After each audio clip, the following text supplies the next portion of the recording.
Frères et sœurs dans le Seigneur, que la paix et la grâce de Dieu soient avec vous tous. Ses amis, collaborateurs et frères en Jésus-Christ, Dr Maxime Douzil, cap souhaite bienvenue à la 85e édition de notre émission Parole vivante. Moi, très content que le Seigneur m'a donné l'opportunité encore semaine ça pour que je sois capable de retourner et continuer à méditer sur parole là ensemble avec vous. Le sujet pour cette 85e édition, c'est entrer dans la gloire. Entrer dans la gloire. Et aujourd'hui, nous allons lire dans Luc chapitre 9, verset 51. Luc chapitre 9, verset 51. Lorsque le temps où il devait être enlevé du monde approcha, Jésus prit la résolution de se rendre à Jérusalem. Papa nous qui dans celle-là, au nom petit là, au nom de Jésus-Christ, amis nous, frères nous, collaborateurs nous, libérateurs nous, défenseurs nous, nous nous remercions de ce que la puissance ou la majesté ou la gloire au Seigneur ou permettre que nous approcher de nous-mêmes. Ou permettre Seigneur que nous capables de converser avec vous. Et le moment ça nous très contents du fait que le royaume qui est en place pour nous. Le royaume où dit si nous réussit bataille ça à celui qui vaincra. Ou dit ou fait mon ça tout en colonne dans le temple de ton Père, dans le temple de ton Dieu. C'est de belles promesses, Seigneur, que vous faites nous. Et nous sommes très contents du fait que vous mettez nous sous chemin pour promesses à accomplir dans la vie. Nous demandons, Seigneur, que cet esprit va encore accompagner nous, de telle sorte que nous-mêmes capables de parler et tout le monde capable de aujourd'hui capable de joindre un message pour nous. Nous t'apprions au nom de Jésus-Christ, notre divin Sauveur. À lui seul appartiennent la gloire, la victoire, la puissance, la majesté, l'autorité au siècle des siècles. Amen, amen. Frère Maxime, encore une fois, nous sommes très contents que le Seigneur ait une opportunité pour nous présenter la 85e édition de notre émission Parole vivante. Et encore une fois, le sujet pour aujourd'hui, c'est entrer dans la gloire. Ici, dans ce passage au verset 51, Jésus-Christ savait que l'heure s'approcha et qu'il devait faire la volonté de son Père, qu'il devait retourner dans la gloire, et il avait pris la résolution de se rendre à Jérusalem. Ce n'était pas pour la première fois que Jésus-Christ a été à Jérusalem, mes frères et mes sœurs. Puisqu'il y a pas mal de textes bibliques qui nous montrent comment Jésus-Christ a été bel et bien à Jérusalem pendant plusieurs occasions. Par exemple, c'est à Jérusalem que Joseph et Marie, ses parents, l'amenèrent pour être présentés au temple. Dans Luc chapitre 2, les versets 21 et 24, nous trouvons comment Marie, Joseph, ils emmènent le petit Jésus au temple pour être présenté et ils ont fait le sacrifice demandé par la loi de Moïse. Ensuite, à 12 ans, Jésus a été à Jérusalem puisque ses parents l'emmènent à la fête. On se souvient comment Jésus-Christ était garé mounio, il était déplacé, il n'y a pas de cajouni, et Jésus-Christ, il écoutait et interrogeait les grands docteurs de la loi dans le temple. Dans Luc chapitre 2, les versets 41 à 51, la parole nous montre que tout le monde était dans l'étonnement de voir et d'entendre un gamin qui était si sage et si connaisseur, non seulement de la loi de Moïse, mais qui possédait une connaissance, une sagesse extraordinaire.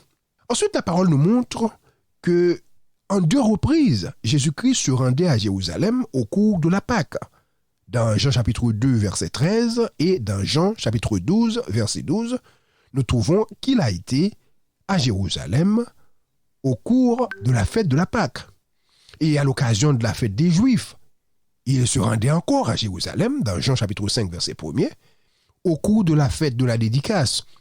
Dans Jean chapitre 10, verset 22, Jésus-Christ se rendait à Jérusalem, il se trouva à Béthanie, dans Luc chapitre 10, verset 38, chez Marie et Marthe. Alors Béthanie, c'est une ville qui se trouve pas trop loin de Jérusalem. Alors, Jésus-Christ était un habitué de Jérusalem, n'est-ce pas vrai?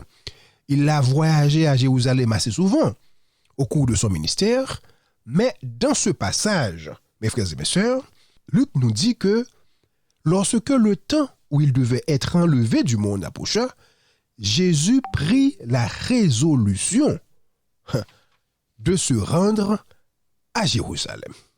Pourquoi la résolution de se rendre à Jérusalem? Alors, une résolution, mes frères et mes sœurs, sont une décision très ferme que le monde prend, ou bien pour le faire bagaille, ou bien pour le pas faire.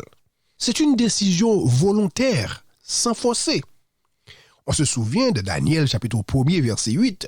La Bible nous dit que Daniel, il a pris une résolution de ne pas manger les mets du roi.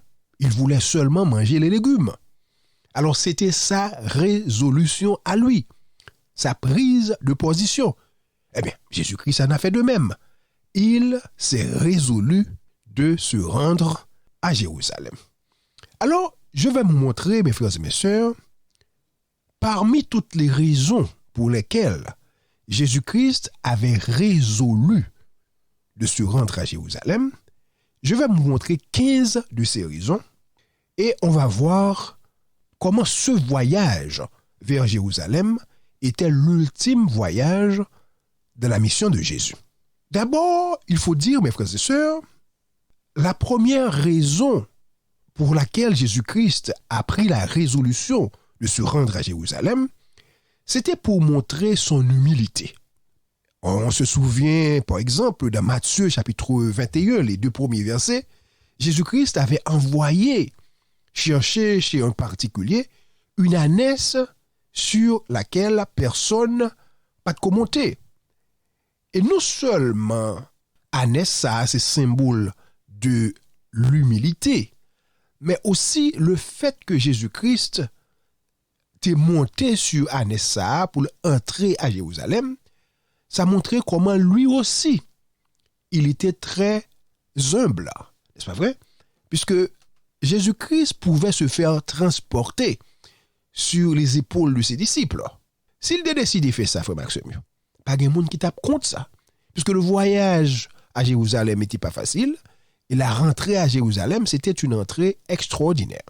Ensuite, on voit comme une deuxième raison, c'est parce que à Jérusalem, c'était l'extase. C'était l'émotion, mes frères et mes sœurs. Et la Bible nous dit que il y a un pile monde qui recevoir Jésus-Christ avec des cris d'allégresse, avec des cris d'émotion.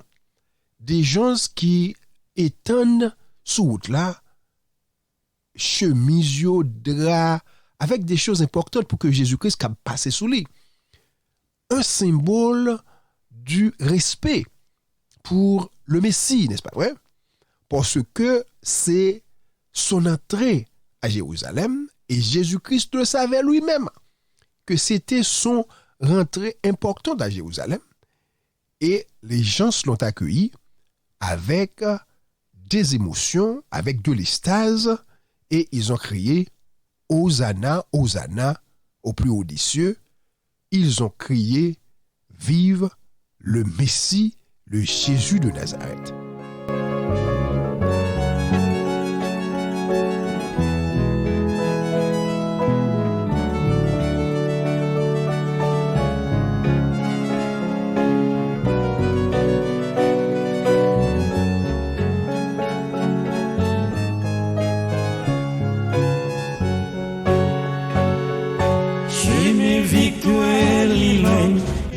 Pas oublier vos Maximio qui ont toujours à suivre l'émission Parole Vivante et c'est toujours amis, collaborateurs et frères en Jésus-Christ, docteur Maxo Médozil qui continue à méditer sur parole ensemble avec vous.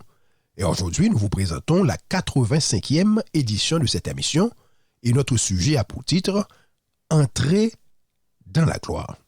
Avant pause là, nous t'avons montré comment Jésus-Christ était qu'on habitué à aller à Jérusalem. Mais il a pris une résolution, cette fois-ci, dans Luc chapitre 9, verset 51, une résolution, une détermination, une décision importante de se rendre à Jérusalem. Alors, il y a beaucoup de raisons, mais parmi lesquelles, il y a 15 raisons pour lesquelles Jésus-Christ avait pris cette décision de se rendre à Jérusalem. La première, c'était, il voulait montrer son humilité. Ensuite, à Jérusalem, c'était l'extase, l'émotion. Et la troisième raison, c'est que à Jérusalem, mes frères et mes sœurs, c'était la réprimande. L'histoire biblique pas montré nous, avant cette rentrée à Jérusalem, que Jésus-Christ te fait une réaction aussi critique, n'est-ce pas vrai? Et vis-à-vis des gens de Jérusalem ou de son pays Israël. Ici, Jésus-Christ qui se rendait dans le temple, et là, il trouvait des marchands, des vendeurs, il y avait du commerce dans le temple, mes frères et mes sœurs, selon ce que Matthieu nous dit dans Matthieu 21, versets 12 et 13, alors Jésus-Christ était fâché et il chassa les vendeurs du temple. Jésus-Christ réprimanda ces gens, il les chassa, il les expulsa du temple. Et le temple de son père, disait-il, dans lequel pas à supposer gagner ce genre de commerce, parce que c'est la maison de prière que le temple de Dieu devait être, non seulement pour les fils et les filles d'Israël, mais tous les hommes en général. Alors, à Jérusalem, c'était la réprimande, parce que Jésus-Christ devait donner cette leçon aux Juifs, aux pharisiens et à tout le monde, que le temple de son père n'était pas un marché public. La quatrième raison, mes frères et mes sœurs, pour laquelle Jésus-Christ se rendait à Jérusalem, c'était pour être contesté. C'était pour être contesté. Puisque déjà, Jésus-Christ pas de quoi faire face avec une atrocité aussi acharnée. Et à Jérusalem, comme à Port-au-Prince, n'est-ce pas vrai, on trouve les gens éduqués, c'est là le commerce, le centre économique, politique du pays. De même, à Jérusalem, c'était la même chose, n'est-ce pas vrai? Les gens étaient très éduqués, ils étaient très versés dans les lois de Moïse. Et là, l'autorité de Jésus-Christ a été contestée, puisque les gens qui l'entendaient parler, les scribes, les pharisiens, ils posaient une question à Jésus. Par quelle autorité fais-tu ces choses? Ce n'était pas une chose ordinaire, mes frères et mes sœurs, pour qu'un homme se trouve à Jérusalem, pour qu'il guérisse les malades, pour qu'il parle avec hardiesse, pour qu'il chasse les gens du temple, n'est-ce pas vrai? Pour que moun yo tellement content que yo mette radio à terre, pour que monsieur ça a entrer en roi, la ville qui est plus importante dans le pays, côté qui est là-dedans, le temple de Dieu. Alors, mes frères et mes sœurs, comme on le voit dans Matthieu chapitre 21, le verset 23, eh bien, ces pharisiens, ils ont demandé à Jésus-Christ de leur raconter par quel pouvoir, n'est-ce pas vrai, qu'il faisait ces genres de choses, parce qu'on connaît que au monde, pas à supposer, tout problème ça, fait tout miracle ça, parler avec autant d'hardiesse et de force et de précision, même gens que Jésus-Christ a fait là. La cinquième raison pour laquelle Jésus-Christ avait pris la résolution de se rendre à Jérusalem, c'était pour faire face devant le fait accompli. Et ici, le fait accompli, mes frères et mes sœurs, c'est que Jésus-Christ disait dans une parabole, dans la parabole du vigneron, en s'adressant aux scribes, en s'adressant aux pharisiens, il leur dit, écoutez, je connais ma mission et que je sais que vous allez me tuer comme vous avez tué les prophètes de mon père. Et c'était l'essence, mes frères et mes sœurs, de cette parabole. On se souvient que ce maître qui avait envoyé ses serviteurs pour collecter sa part des récoltes de ses vignerons, et comment vignerons ça ou bien maltraiter serviteurs, ou bien vignerons ça tué, et ils ont même tué le fils du propriétaire. Alors Jésus-Christ disait à ces gens indirectement, je sais que vous êtes des méchants, et je sais déjà que je vais mourir de la même façon que vous avez tué les prophètes. Parce qu'il y avait pas mal de prophètes que notre Seigneur avait envoyés en Israël pour annoncer aux enfants de Dieu de se repentir, n'est-ce pas vrai? Pour annoncer aux enfants de Dieu de changer leur comportement. Mais en guise d'accepter ces messages, comme les Niniviens, ils ont accepté le message de Jonas, malgré lui, n'est-ce pas vrai? Ils ont repenti, et bon Dieu fait au paillot. Mais pour ces enfants de Dieu, pour les enfants d'Israël, ils n'ont pas pris avec considération les prophètes que l'Éternel avait envoyés. Alors Jésus-Christ, lui, il connaissait sa mission et il disait à ces gens, écoutez, je sais ce qui va passer, je sais que je vais mourir. Eh bien, frère Maxime, bagay ça fait nous penser à Dr. Martin Luther King, n'est-ce pas vrai? Lui-même, le discours qu'il a prononcé le 3 avril 1968 à Memphis, le monsieur t'a dit que lui-même, il déjà trouvé lui dans tête mon nom.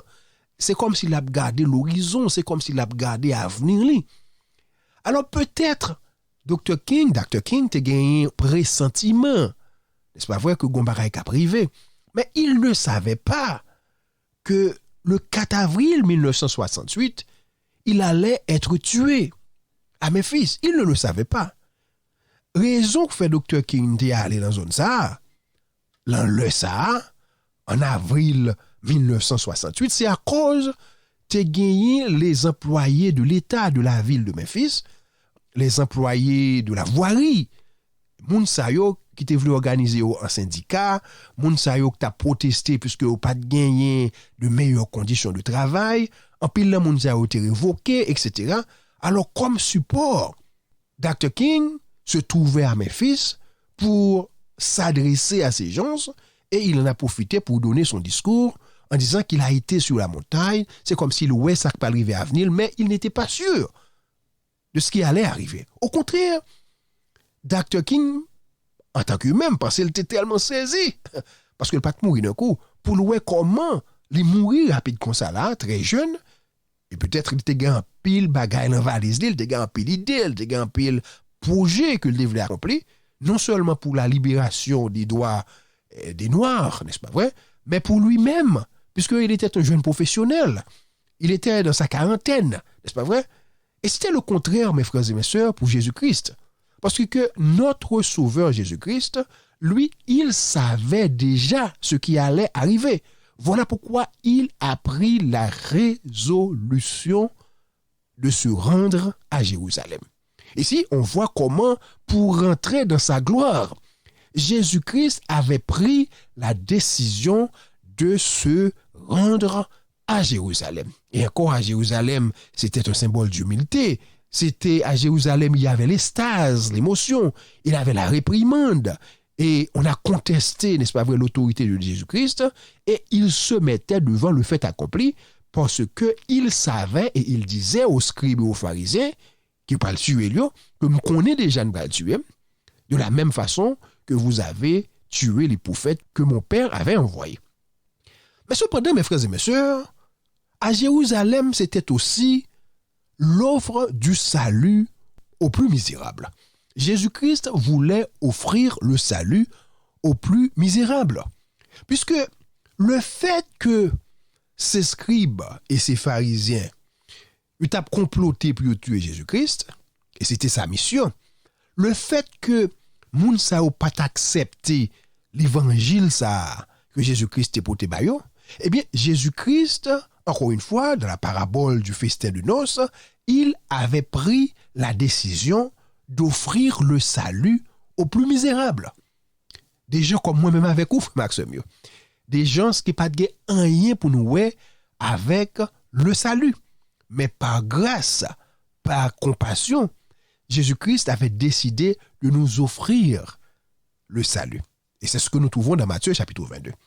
Ici, c'est très important, mes frères et mes sœurs, parce que sans geste ça, sans décision ça que notre Seigneur Jésus-Christ prend, nous-mêmes nous pas taper la vie éternelle. L'étape difficile, presque impossible pour nous gagner bagaille comme ça, c'est pas vrai? Mais Paul a dit à tous ceux qui l'ont reçu et à ceux qui ont cru en son nom, il leur a donné le pouvoir de devenir enfants de Dieu. Alors, dans cette parabole des noces, eh bien, les gens du dehors qui voulaient participer au festin, les portes étaient ouvertes. N'est-ce pas vrai? C'est vrai qu'il y a un qui mis dehors parce que monsieur n'est pas bien tenu de noces, mais de toutes les façons, les portes étaient bien ouvertes pour que ces gens, avec tout péché, avec toute saleté, toute laideur, toute pauvreté, toute incapacité, toute petitesse, frère Maxime, des gens qui nous ressemblent, yo même tout, yo te participé dans fait ça et yo te héritier la vie éternelle parce que Jésus-Christ te voulait ban nous la vie éternelle. Mettre la trame branco, on continue goumer, une belle chance pour rêver. Madame Wittab, Domi, moi t'es dans yon rêve, yon gouramier qui se t'ébosse de l'élevé, final posé, sauter un palais nazi. La septième raison pour laquelle Jésus-Christ avait pris la décision de se rendre à Jérusalem, puisque à Jérusalem, mes frères et mes sœurs, c'était aussi le vrai dire, c'était le bon enseignement. Et c'est là que Jésus-Christ avait profité. Il a saisi de l'occasion pour prêcher, pas même pour prêcher, il a saisi de l'occasion pour enseigner, non seulement à ses disciples, mais même à ses ennemis, le vrai évangile. Il les a enseignés concernant la résurrection, concernant les commandements, les plus grands commandements, et il traitait les scribes et les pharisiens comme des hypocrites. Ça veut dire des gens qu'il faut respecter, puisqu'ils sont en autorité. Mais ce sont des gens qui disent des choses et qui ne le font pas. Ce sont des gens qui prêchent des choses et qui ne les pratiquent pas. Alors Jésus-Christ mettait tout le monde en garde contre ces messieurs, et c'est en présence. Oui, il faut que Jésus-Christ fait ça. C'est pas l'heure qui te place ça à côté de les couilles qui te sorti Jérusalem pour la dire ça, non? C'était en présence de ces taureaux, en présence de ces autorités, des autorités civiles, militaires, religieuses, des autorités financières, des magouilleurs, des gratteurs. N'est-ce pas vrai? Toutes ces autorités, ils étaient là et Jésus-Christ avait pris la décision de leur traiter d'hypocrites, puisqu'ils connaissent la loi de Moïse, ils enseignaient la loi de Moïse, mais ils ne pratiquaient pas cette loi eux-mêmes. Et là, nous faisons camper, il faut Maxime, pour nous regarder qui j'en traite les gens qui sont côté nous. Nous demandons nous, est-ce que nous pas sembler avec ces scribes et ces pharisiens que Jésus-Christ est hypocrite? Est-ce que nous pas hypocrite tout? Le comportement nous, la façon nous traiter moun sa yo. Et moun sa yo, c'est elle mignon et en pile fois, c'est moun yo pas vle quitter dormir, c'est moun yo qui a bon problème. Mais c'est des moun yo au contraire que nous voulons sauver, nous t'adoué voulons sauver. Et c'est mission ça, Seigneur a bon nous, pour que nous pas même gens avec ces scribes et ces pharisiens. C'est cette leçon qu'il nous a donnée de ne pas agir comme les scribes et les pharisiens hypocrites. Dans Matthieu chapitre 23, mes frères et mes sœurs, on voit la 8e raison pour laquelle Jésus-Christ avait pris cette décision de se rendre à Jérusalem. Il devait lamenter sur cette ville unique, extraordinaire, choisie, bénie par son Père. Mais malheureusement, à Jérusalem, les enfants légitimes, n'est-ce pas vrai, se sont rebellés contre Dieu et n'ont pas accepté le salut. Ils ont refusé l'évangile de Jésus-Christ. Ils ont rejeté le fils de Marie et de Joseph. En d'autres termes, ils n'ont pas fait cas du message de repentance de Jésus-Christ. Ils n'ont pas fait cas du message de pardon de Jésus-Christ. N'est-ce pas vrai? Et c'est ce que nous trouvons dans Matthieu, chapitre 23, versets 37 à 39. Ainsi, Jésus-Christ avait lamenté sur la ville. Il disait, combien de fois que nous t'avons aimé ramasser nous-mêmes avec maman poule qui a ramassé petite lit. Nous pas voulons. Et pour que ça maman poule ramasser petite yo, frère Maxime? Nous-mêmes qui moun province, nous caille. Nous ouais le la pluie a tombé. Maman poule yo ramasse ti poule yo mettez en basel yo pour la pluie pas mouiller yo. Le gen pile activité tout, le gen pile moun qui a monter descendre. Le yo suspect que poule ti poule ça yo capable fracturer. Eh bien, maman poule là, l'ouvri zèle li ramasse yo, li sire yo. Le gen mal fini, le gen mangous. Ah, bête ça okre même manger poule. Eh bien, maman poule là lui-même li arrange collé, li mette 4000 dans front li et l'ouvri zèle li ramasse ti poule li mette en bas ventre li pour protéger. Alors, Jésus-Christ voulait faire la même chose pour les enfants d'Israël, pour ses enfants, puisque gen mauvais temps qui t'a passé, frère Maxime. te gen menace qui t'a fait, c'est pas vrai? Jésus-Christ voulait sécuriser les enfants d'Israël, mais malheureusement, ils n'ont fait qu'à de Jésus-Christ. Ils ont boudé son message. Et voilà pourquoi Jésus-Christ devait se rendre à Jérusalem pour lamenter sur cette ville. La 9e raison pour laquelle Jésus-Christ devait se rendre à Jérusalem, c'est que Jésus-Christ devait instruire ses disciples concernant, du moins, devait clarifier pour ses disciples les signes du dernier temps. Jésus-Christ avait déjà dit à ses disciples qu'il devait se rendre à Jérusalem, qu'il devrait être malmené, maltraité, méprisé, tué. N'est-ce pas vrai? Mais, disciples, ça a demandé, le sauveur n'a allé. Qui ça nous pourra le faire? Et c'était à Jérusalem que ses disciples avaient eu le courage de demander à Jésus-Christ de poser cette question. Seigneur, dis-nous non. Qui se bagaille qui pourra le faire connaître le temps a fini, l'heure a retourner venir chercher nous. Puisque dans la tête de ses disciples, mes frères et mes sœurs, ils ont pensé que Jésus-Christ a retourné d'un coup, immédiatement. N'est-ce pas vrai? Puisque ils n'ont pas pensé que Jésus-Christ a pris tout le temps ça avant de retourner. Et déjà, ça fait plus de 2000 ans d'attendre Jésus-Christ, n'est-ce pas vrai? Eh bien, les disciples posaient Jésus-Christ question ça, puisqu'ils voulaient connaître des signes avant-coureurs du retour du Seigneur et du dernier temps. Alors, dans Matthieu 24, Jésus-Christ devait se rendre à Jérusalem pour expliquer à ses disciples, voilà ce qui va arriver. Vous allez entendre des bruits de guerre, des famines, des bouleversements, des problèmes environnementaux, des problèmes écologiques, des problèmes humains, des conflits sociopolitiques. Quand ces choses arrivent, n'est-ce pas vrai, c'est le signe de l'avènement du Fils de l'homme, mais ce ne sera pas encore la fin. Alors Jésus-Christ devait donner à ses disciples certaines bonnes leçons concernant les signes avant-coureurs de son retour pour que les disciples ne soient pas égarés une fois que Jésus-Christ quittait eux, puisque Jésus-Christ savait que en son absence, et particulièrement avant l'arrivée du Saint-Esprit, que disciples ça yo t'a vivre dans le bouleversement, disciples ça yo t'a vivre dans le maquis. En pile nèg caché. Nèg yo caché, puis commence à cacher depuis l'arrivée de la croix, depuis le jugement, puis a caché. N'est-ce pas vrai? Parce que bagarre pas de facile, frère Maxime. C'est vrai, Jésus-Christ qu'on est faiblesse nous, en pile fois on cache tout. En pile fois Jésus-Christ ban nous opportunité pour nous annoncer message là, pour nous prêcher parole là, pour nous évangéliser, pour nous faire joler pour lui, pour nous vraiment servir les gens de mais nous faisons même Jacques-Pierre, nous baisser tête nous cacher, nous courir aller, nous sémenter. Jésus-Christ qu'on est faiblesse nous, frère Maxime. Mais seulement faites attention pour que faiblesse ça yo pas fin prendre membre dans la vie nous, pour pas prendre racine dans la vie nous, de telle sorte que pour pas empêcher que nous sauver. Parce que la relation ça que nous avons bâti avec le Seigneur sont relations qui difficiles. Voilà pourquoi pour rentrer dans la gloire, mes frères et mes sœurs, de la même façon que Jésus-Christ avait pris la décision, la résolution de se rendre à Jérusalem, sachant qu'il devait mourir, c'est même bagarre là pour nous faire, frère Maxime, pour nous capables d'entrer dans la gloire. Alors, il y a la 10e raison pour laquelle Jésus-Christ devait se rendre à Jérusalem.